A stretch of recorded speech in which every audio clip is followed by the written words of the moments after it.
François Bon, Balzac roman dans cette fresque en spirale qui va elle-même petit à petit chercher ses éléments. Depuis le départ, on a une catégorie bien précise qui sert même de sillon que j'ai d'abord intitulé lecteur de Balzac. Grand lecteur, Proust, Julien Gracq, Maurice Blanchot, Michel Butor, plus récemment, Ernst Curtius, Père Nukrog, je ne sais pas comment on prononce le nom danois de Père Nukrog. Là, je me suis remis à un livre qui a un peu plus de 20 ans maintenant, Le Monde de Balzac, Pierre Barbéris.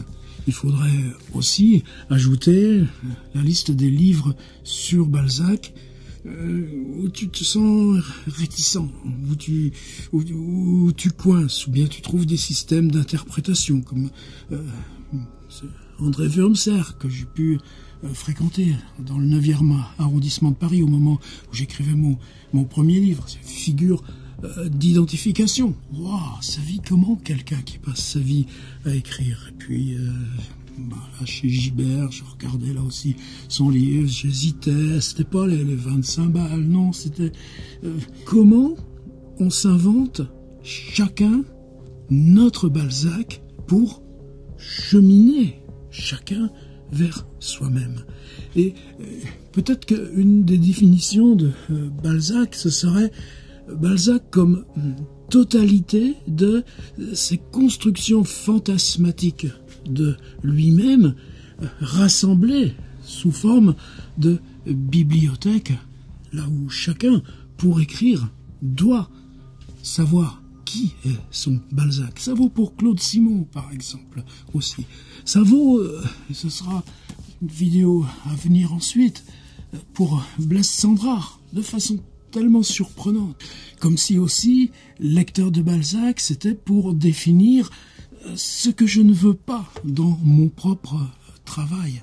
Alors cette vidéo, ce serait pour réouvrir Stefan Zweig. Je connais très peu Stefan Zweig. Il est né en 1881, c'est comme Kafka, c'est comme Edward Hopper. Je sais qu'il a vécu à Paris, qu'il a été proche de Romain Rolland, qu'il pratique la langue française de cette grande façon intellectuelle du début du XXe siècle. Je sais aussi que Stefan Zweig, c'est en 1934, dans l'horreur de cette montée du nazisme, et ça aussi, ça compte aujourd'hui pour nous, dans cette instabilité glauque et dure du monde instable qui nous entoure. Et c'est ça aussi qui donne le sens de ce projet. Balzac émigre en Amérique du Sud et en 1942 se suicide avec son épouse. Évidemment, Zweig laisse une bibliographie avec des romans, des nouvelles. Ça, c'est parfaitement légitime, honorable, même si je connais très peu. Par contre, ce que je connais, c'est son livre sur Balzac. Mais j'en savais rien de plus.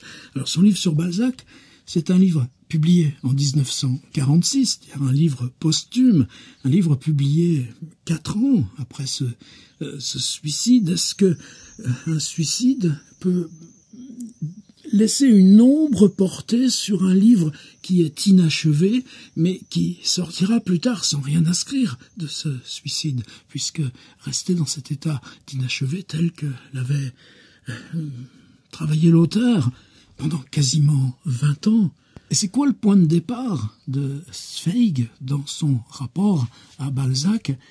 C'est 1919, donc je ne sais plus exactement, même, enfin en tout cas, c'est important juste ces marqueurs. Est-ce que ça a un âge, la lecture qu'on fait d'un autre auteur? Est-ce que ça a un âge qui est lié à l'auteur qu'on discute? Est-ce que je suis du XVIe siècle quand je vais lire Rabelais comme Balzac lisait Rabelais? Ou bien est-ce que c'est dans le temps présent où simplement on ouvre le livre indépendamment de l'auteur et qu'on avance? Par contre, en fonction de chaque date, on peut savoir avec précision les documents dont disposait Zweig pour écrire. Qu'est-ce qu'on savait à ce moment précis ou ne savait pas de la biographie de Balzac. Alors ce livre qui s'intitule 3 mètres, c'est une construction un peu singulière, puisque 3 mètres, on considère que c'est 3 chapitres égaux, mais l'ouverture sur Balzac, c'est mince comme ça. Ensuite, on a Dickens qui va être à peu près du même format, un tout petit peu plus épais, pour arriver, comme si c'était une sorte d'incrément exponentiel, toujours cette figure de la spirale, à un texte sur Dostoïevski qui constitue, lui, la moitié de l'ouvrage. Dostoïevski était un fou de Dickens. Dostoïevski, son rapport à Balzac a été tel qu'il a traduit, qu'il a été le premier traducteur de Eugénie Grandet en russe. Est-ce que même justement, peut-être que Stefan Zweig n'a pas écrit simplement un livre sur Dostoïevski, et que dans son livre sur Dostoïevski, il ait pu faire une sorte de flashback où il y aurait Dostoïevski et son image de Balzac rejouée dans sa propre œuvre, et Dostoïevski et son image de Dickens rejouée dans sa propre œuvre, puisque son texte sur Dostoïevski, on a une suite de figures, la première s'intitulant « Le visage », la tragédie de sa vie, le sens de sa destinée, l'homme sans Dostoïevski. Et puis ensuite, on y va dans le lourd, réalisme et fantastique, ça peut valoir pour Balzac. L'art de la composition et la passion, ça vaut pour Balzac. Le destructeur de frontières, ça vaut pour Balzac et Dickens. Puis ensuite, le problème torturant de Dieu et la vie triomphante. Donc, il aurait pu faire un Dostoïevski, et à l'intérieur du Dostoïevski, on aurait eu des retours sur Balzac pour comprendre Dostoïevski, ou retour sur Dickens. Et j'ai raconté hier que je venais de buter sur une citation de ce 3 mètres de Stefan Zweig via Laura Vasquez, qui s'en émerveillait parce que écrire un mot pouvait remplacer la réalité à laquelle le mot fait référence, appelle, convoque, jusqu'à vous permettre une satiété corporelle. Voilà le passage. On raconte que dans sa jeunesse, lorsque dans sa mansarde, il mangeait du pain sec qui était son misérable repas, il avait dessiné sur la table à la craie des contours d'assiettes et écrit au milieu de ces contours les noms des mets les plus choisis afin de sentir ainsi dans son pain sec, rien que par la suggestion, le goût des plats les plus coûteux. Oui, sauf que après, je me dis, mais comme ça vient d'où cette affaire-là? Alors j'ai repris en direct la biographie de Roger Pierrot, j'ai repris en direct le tome 1 de la correspondance, j'ai farfouillé dans mes archives numériques le portrait posthume de Balzac par sa sœur Laure, puis les premières biographies ou portraits de Gozlan, de Faguet, jusqu'à l'époque là de Stefan Zweig. Et en même temps, je me sentais un petit peu toujours hésitant parce que cette histoire m'évoque quelque chose. Si vous trouvez, merci de m'aider. Par exemple, pourquoi pas Chateaubriand dans son séjour à Londres? Est-ce qu'il n'y aurait pas dans cette vraie misère de Chateaubriand à Londres une évocation de quelque chose, parler des riches recettes en même temps qu'on mange du pain? Il y a ça quelque part, j'ai pas réussi à le trouver. Bien sûr, j'avais cherché aussi avec cette rue Lesdiguières à 19 ans, cet hiver qu'on accorde, cette année entière accordée par son père au jeune Honoré pour qu'il se lance dans une écriture. Et tout simplement, tu feras qu'apprendre, tu n'aboutiras à rien qu'à un Cromwell imbuvable, enfin en tout cas un échec, mais un échec de ceux qui vous forment à tout jamais. Cette chambre devient une image récurrente de récit, un peu dans Louis Lambert, mais pas tant, mais en tout cas dans La peau de chagrin, en tout cas dans Facino Cane. Et est-ce que c'est là qu'on aurait ces développements improvisés par Balzac lui-même, dessinés à la craie sur une table de bois, de contours d'acier? Non, j'ai jamais trouvé. À ce moment-là, je me dis, il faut lire, découvrir quelle est cette méthode de Stefan Zweig. Alors, comment il commence? Balzac est né en 1799 dans La Touraine, la province de l'abondance, la joyeuse patrie de Rabelais. Bon, c'est un cliché éculé, mais bon, il y en a bien d'autres qui s'en sont servis. L'origine des Balsas dans le Tarn-Albi, c'est beaucoup plus complexe. Laissons. Et tout de suite, Stefan Zweig s'embarque dans un parallèle avec Napoléon Bonaparte. C'est cette année-là que Napoléon, le monde déjà agité par ses exploits, ne l'appelait encore que Bonaparte, revint d'Égypte, moitié en vainqueur, moitié en fugitif. 1799, l'année de la naissance de Balzac, est le commencement de l'Empire. Il n'y a pas un point de fiction dans la comédie humaine qui ne soit dépliable sans qu'il soit lui-même une traversée de la révolution de l'Empire. Donc pourquoi pas? Que quelqu'un, un inconnu, soit venu à Paris, d'une île quelconque de la Méditerranée, sans amis, sans emploi, sans mission et sans fonction, que brusquement il y est saisi à la gorge. C'est-à-dire qu'il va faire de Napoléon un personnage de Balzac, rétrospectivement. Et là, il écrit « peut-être ». Est-ce que, quand tu travailles sur un auteur, tu as le droit d'écrire « peut-être » ? Bien sûr, on a le droit d'écrire « peut-être ». Bien sûr, on a le droit à la fiction. Simplement, notre travail, c'est d'examiner en quoi le recours à la fiction est une légitimation ou non d'un a priori dans notre propre démarche qu'on doit nous-mêmes, à chaque instant, remettre en cause.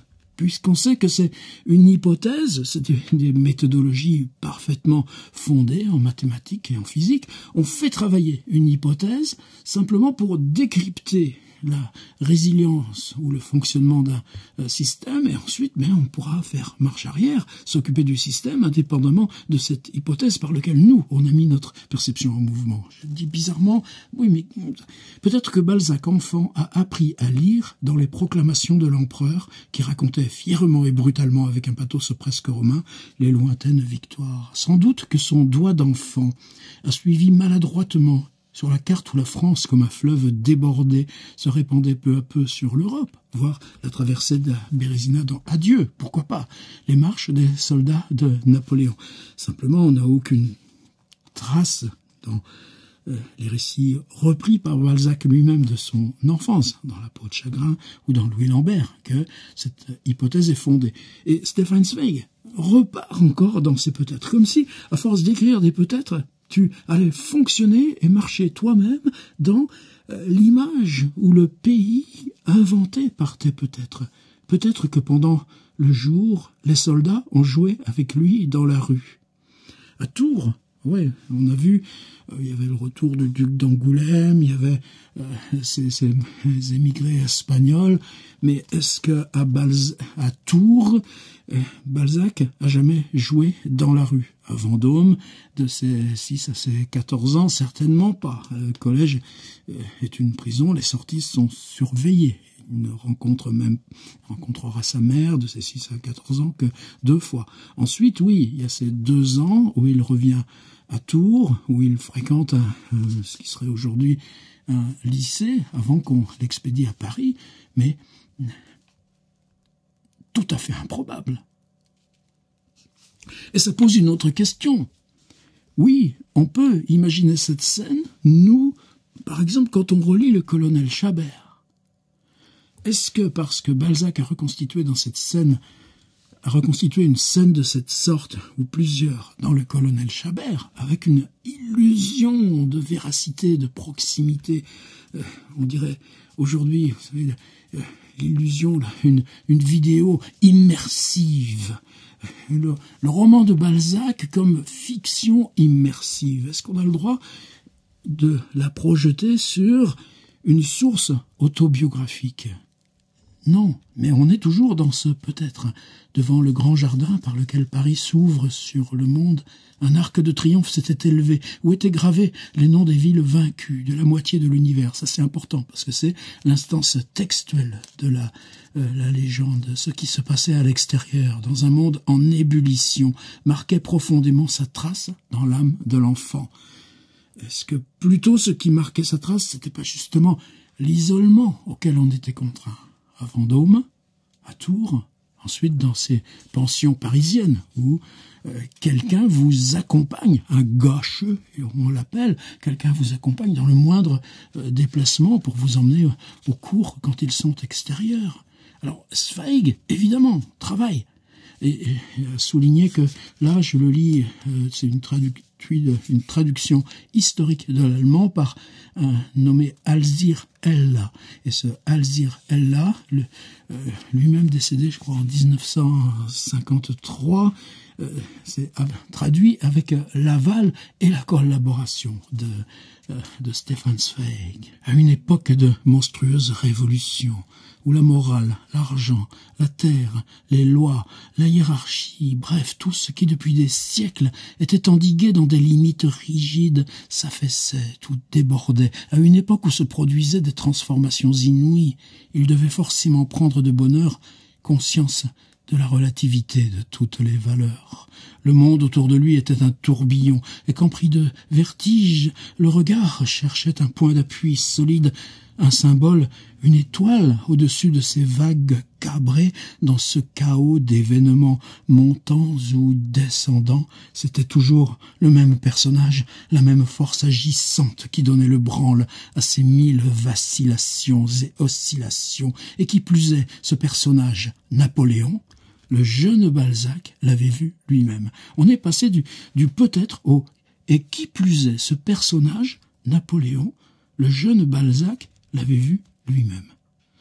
Alors là, c'est pareil. Tu te dis, mais d'où est-ce qu'il a pris que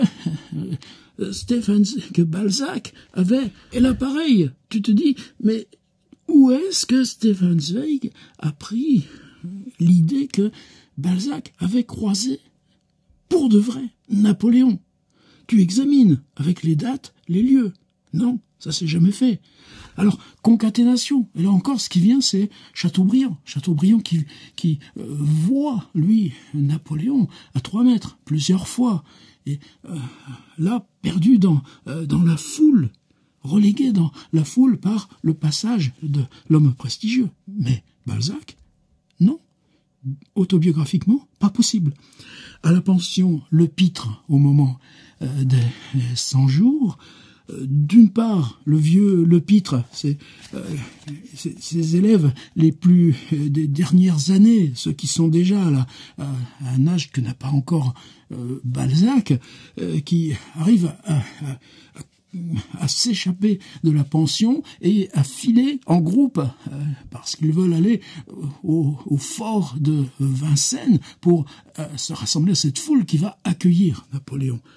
Et le vieux Le Pitre, il y a cette image-là, il a une béquille, ce bonhomme obèse, et avec sa béquille, il essaye de les empêcher. Mais Balzac, il est plus là. Ses parents, dès qu'il a été question là des 100 jours et du retour de Napoléon, sont venus et ils leur racontent cette scène. Là, par contre, c'est autobiographique, avéré. On l'embarque et on le ramène à Tours. Balzac n'a jamais été en présence de Napoléon. Alors, concaténation par Chateaubriand, ou bien rêve, c'est-à-dire qu'on voit que la comédie humaine est toute chargée, là, de la Révolution et de Napoléon. Est-ce que ça viendrait, là, d'un moment autobiographique? Stefan Zweig franchit le pas. Et c'est cette façon intérieure de franchir le pas qui, moi, m'interroge dans ce texte qui peut atteindre des choses, des proférations magnifiques. De la misère la plus profonde, des chaumières paysannes, il passe au palais du Faubourg Saint-Germain, il pénètre dans les appartements de Napoléon. Partout, il fait sauter la 4e muraille et découvre ainsi le secret des demeures les plus fermées. Il campe avec les soldats sous les tentes de la Bretagne, il joue à la bourse, il jette un regard dans les coulisses du théâtre, il observe le travail du savant. Il n'y a pas de coin dans le monde où ne vienne briller sa flamme fascinatrice. 2 à 3 000 personnages lui constituent une véritable armée, et mieux, c'est une armée qu'il a fait naître en frappant le sol et qu'il a créé de ses seules mains. Ils sont venus à lui du néant, tout nus, et il leur donne des vêtements. Il leur distribue des titres et des richesses, comme Napoléon à ses maréchaux. et il les leur reprend, il joue avec eux, il les lance les uns sur les autres. Innombrable est la multiplicité des événements qu'il construit ainsi, immense est le paysage se déployant derrière ces événements. C'est-à-dire que tout d'un coup, Stefan Zweig, comme Maurice Blanchot, en partant de points tout à fait à l'opposé, arrive à toucher du doigt le travail de l'écriture, inventant et produisant et les personnages et les contenus de la comédie humaine. Moi, pour travailler Balzac, aujourd'hui, il n'y a qu'un outil valable, c'est les 12 tomes, plus les 2 tomes d'œuvres diverses de la Pléiade. Et les préfaces sont totalement imbéciles. À chaque fois, une espèce de... oui, Balzac, pour raconter ça, c'est que il connaissait machin, qui connaissait une telle, qui lui avait raconté telle histoire, ou bien que tel personnage, il a été avéré dans les fêtes de l'époque. Non. Les 12 tomes de la Pléiade, c'est Balzac sans l'écriture. Des fois, c'est fatigant. Et Zweig, là, il le touche. Mais il le touche par son invention propre, à partir de petits appuis qu'il suppose autobiographiques, comme ces assiettes dessinées à la craie sur la table, dont on a vu hier, en allant voir de près la rue Lesdiguières, que même quand Balzac n'avait pas beaucoup d'argent, il y avait au moins une poire et des noix, ou du saucisson pour manger sur le pain. Par contre, il avait froid, ça c'est sûr. Et là, c'est comme si on pouvait suivre Stefan Zweig dans une suite, une sorte de cascade d'images, chacune naissant les unes des autres, où chaque fois il nous emmène pour de vrai au cœur de Balzac. Peut-être moi la phrase qui incarnerait le mieux cette justesse, c'est ça. Les hommes tièdes n'intéressent pas Balzac. Ceux qui l'intéressent sont seulement les hommes tout entiers adonnés à une chose, et qui, avec tous leurs nerfs, avec tous leurs muscles, avec toutes leurs pensées, s'attachent à une des illusions de l'existence, que ce soit n'importe quoi. L'amour, l'art, l'avarice, le dévouement, la bravoure, la paresse, la politique, l'amitié, peu importe le symbole choisi, pourvu que son emprise soit absolue. Ces hommes à passion, ces fanatiques d'une religion qu'ils se sont créés, ne regardent ni à droite ni à gauche. Ils parlent entre eux des langues différentes. Ils ne se comprennent pas. Offrez au monomane de la collection une femme la plus belle du monde, il ne fera pas attention. Offrez à l'amoureux une brillante carrière, il la dédaignera. Offrez à l'avare autre chose que de l'argent, il ne détournera pas les yeux de son coffre. Mais si, par hasard, le monomane se laisse séduire, etc. Et là, quand il continue, il dit « Car lui-même, Balzac, fut un de ces grands monomanes, comme il en a éternisé dans son œuvre, déçu, repoussé dans tous ses rêves par un monde brutal qui n'aime pas les débutants ni les pauvres, il s'enterra dans sa retraite et se créa à lui-même un symbole de l'univers, un univers bien à lui, dont il était le maître et qui disparut avec lui. La réalité passait à côté de lui. Il ne tendait pas les mains vers elle. Il vivait enfermé dans sa chambre, cloué à sa table de travail.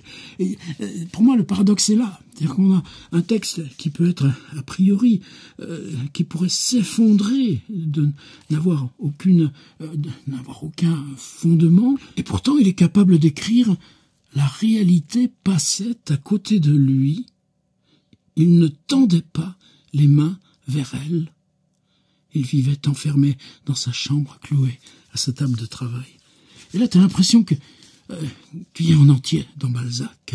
Chez aucun poète, l'intensité de l'absorption dans son propre ouvrage, la croyance à ses propres rêves n'a jamais été plus forte, ni l'hallucination aussi près de l'illusion véritable. Balzac ne savait pas toujours arrêter le travail de son imagination à la manière d'une machine. Il ne savait pas interrompre immédiatement le mouvement du monstrueux volant. Il ne savait pas distinguer la réalité de ce qui n'était pas son image vue à travers un miroir. Il ne savait pas tracer des lignes de démarcation bien nettes entre le monde réel et celui qu'il imaginait. On a rempli tout un livre d'anecdotes montrant combien, dans l'ivresse du travail, il croyait à l'existence de ces personnages.